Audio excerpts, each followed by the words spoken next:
ए दिदे तू हे काय करायला लागल्यास? अरे ते ठेव बरं. तू तू तू ते ठेव. चल चल इकडं.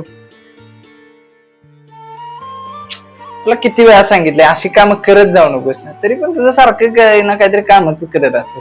तुला काही कामाला आणल्या का आम्ही? जरा आराम करायचा, स्वतःची काळजी घे, बाळाची काळजी घे. अक्षय, तुला माझी किती काळजी आहे रे.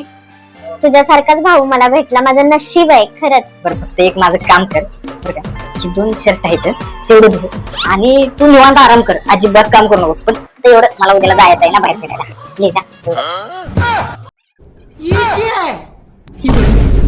प्लीज प्लीज तेवढं कर ग यार, प्लीज. तुझी तूच धू. मला वाटलं प्रेमानं मला इथं घेऊन आलास माझ्या काळजी पोटी. कपडे धुवायला लावतोस मला, मूर्ख.